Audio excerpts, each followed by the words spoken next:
Once a queen of the high iron, old Frisco steam engine 4524 sits proudly. 4500 class is noted for being a very handsome locomotive. If you listen closely and throw in some imagination, you can almost hear the lonesome whistle blowing, huffing and puffing of her pistons, and the clickety-clack along the rails.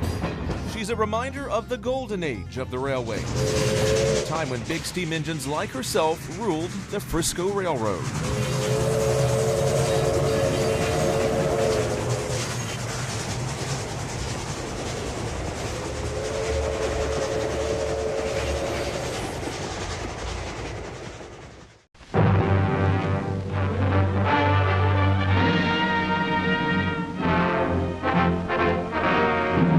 The rail traffic boom brought on by the Second World War demanded bigger and stronger steam locomotives to haul heavy trains across the sprawling St. Louis-San Francisco Railway. The nation looked to her transportation, to her railroads for assurance of stamina, ability, and readiness. How far the flood tide of aggression would penetrate depended on the speed with which the strength of the nation could be mobilized. Frisco was a very important pipeline of oil from the Gulf of Mexico. The railroads were called upon to perform another transportation miracle, the movement of up to 100 times their normal daily volume for transshipment to fighting front. Frisco was almost a direct shot from the Gulf of Mexico, and the Frisco would take it from there up to St. Louis. They wanted a dual service engine that could also haul the heavy troop trains. It may have had 15 to 20 large heavyweight cars on it. Beginning in 1942, the Frisco began taking delivery of 25 brand new Northern type steam locomotives. Built by Baldwin in Philadelphia, Pennsylvania. Frisco christened each one of these new iron horses with a number in the 4500 series. They'd end up being the last new steam locomotives built for the railroad. The first three of the order were oil burners, and these were coal burners.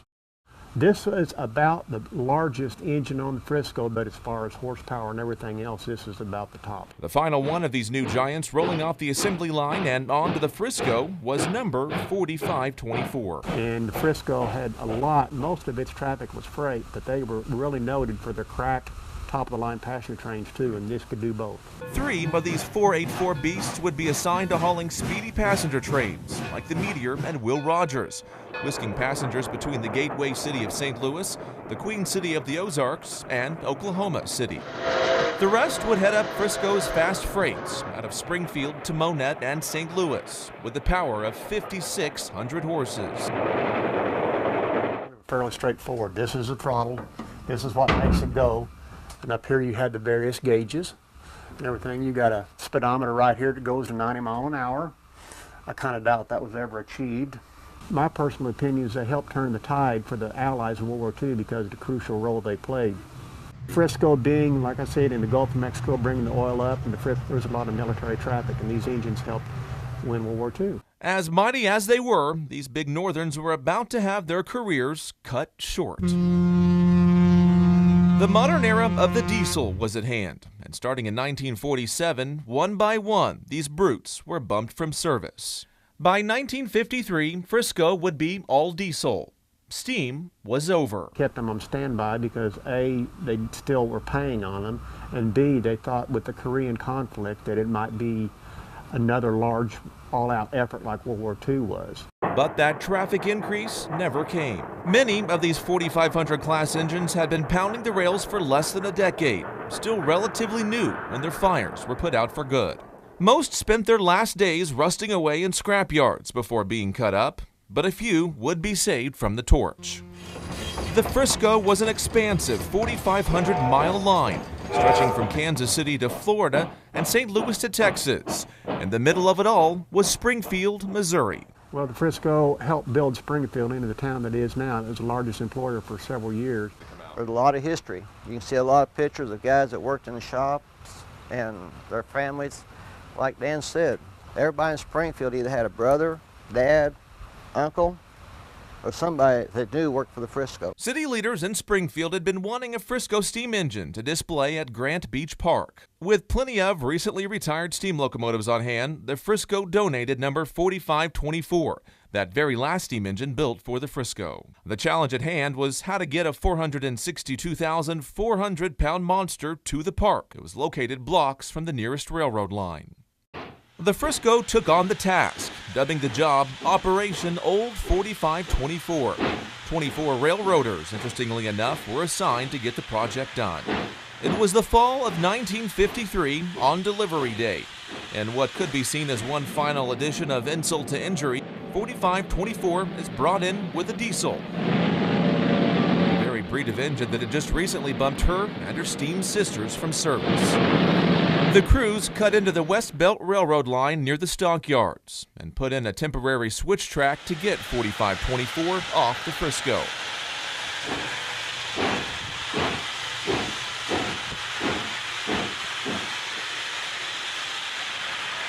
They had to work fast and do their best not to tie up the train traffic. Here we see a classic passenger E-unit, all by its lonesome, using the belt line on its way to the shops area from the downtown depot. Back here at the work site, the crews got busy rolling out their ambitious plan. The engine would be powered by compressed air, forced into its boiler and cylinders, piped in from this portable air compressor. The plan was to roll her down short sections of temporary tracks laid down the middle of Calhoun Street. Workers would lay about 105 feet of track in front of the engine, move her slowly forward, then take the section of track the engine had just moved from, place it back in front, and move the engine forward again.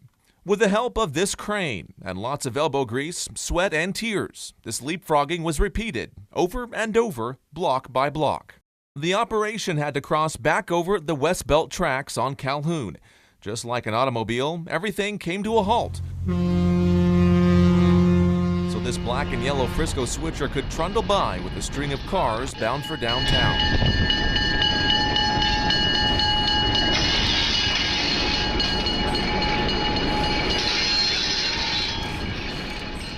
Then it was back to work for Operation Old 4524, passing family homes and down the quiet residential street, shaded by a canopy of brilliant fall colors.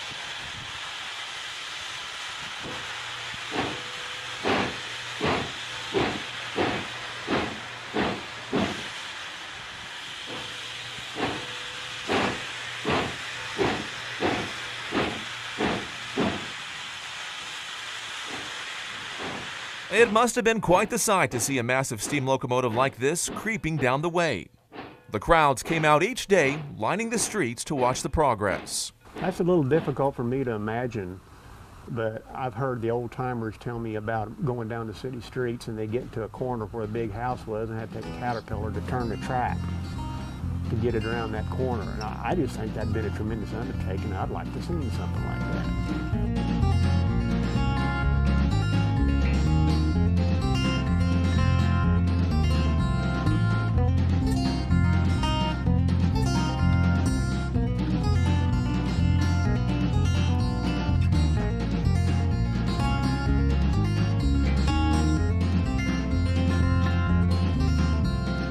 There was only one incident along the way, with the engine's front wheels jumping the track on a curve the crews laid a little bit too tightly.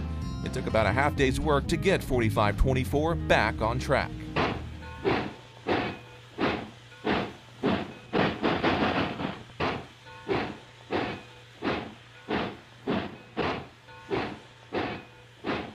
Some trains are notorious for running behind. This one may have set some sort of record.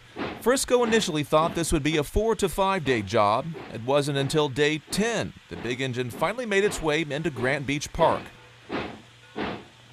Her last journey over, the engineer ringing the bell, signaling the final station stop. All these years later, that same bell still echoes through Grant Beach. Number 4524 serves as the centerpiece of the Railroad Historical Museum, where you can climb aboard and relive part of the rich history of railroading. One thing they would say, man, it's really big. Another thing is, where's the steering wheel? And the other thing is, I bet you it gets hot in there. With the window open on one side and the boiler backhead on the other, you'd freeze to death on one side and burn up on the other. But you just kind of dress for it. I tell people that folks were a lot tougher back then. And though she no longer charges down the rails, the engine still shines in all her splendor. And most people are really surprised about the weight and how it got here. But you can't stay looking this good without a lot of hard work. From the 1950s onward, the engine sat out in the elements. The wear and tear of the years and weather took its toll. I remember when I was a lot younger that it was kind of deplorable. It was rusty, dropped all the way down on the trucks. You couldn't see through either side.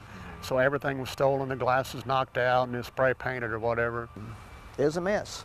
By the 1990s, the city saw the rusting beast as an eyesore and a liability. They was wanting to cut it up, the city was.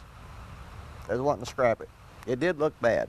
The engine had survived the scrap torch once before and wasn't going down without a battle, one waged by dedicated volunteers with the museum. And once we started repairing patches on top, there was no end to it till we finished doing the whole thing. The volunteers, many of them retired railroaders, Started out the Frisco in 1970. spent countless hours restoring 4524 to glory. I was trained to work on the diesels, but when I come out here and worked on this, the more I worked around it, the more impressed I was with the old timers, the work they had to do. After more than 3 years of hard work, Yeah, we saved it. she's beaming once again. It gives us pride in it, knowing we helped rebuild it and save the locomotive from the stage it was in to where it's at now. One complaint I had yesterday with a private tour, he said you don't have the coal smell.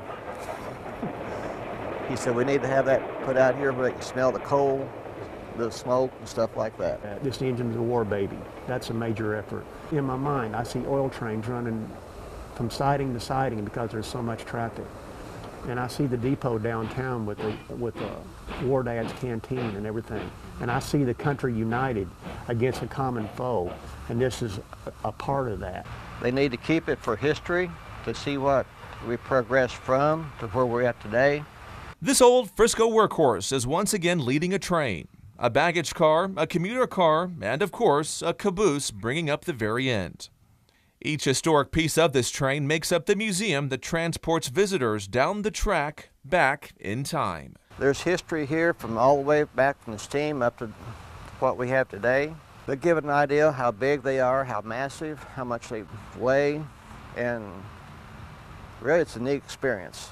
But people don't realize the effect that railroads have on society, because today no one hardly rides trains. The only time they come across a train is at a grade crossing if one derails. We need to keep focus on just how important railroads are in this nation's history. Best secret kept in Springfield. They need to come out and see it.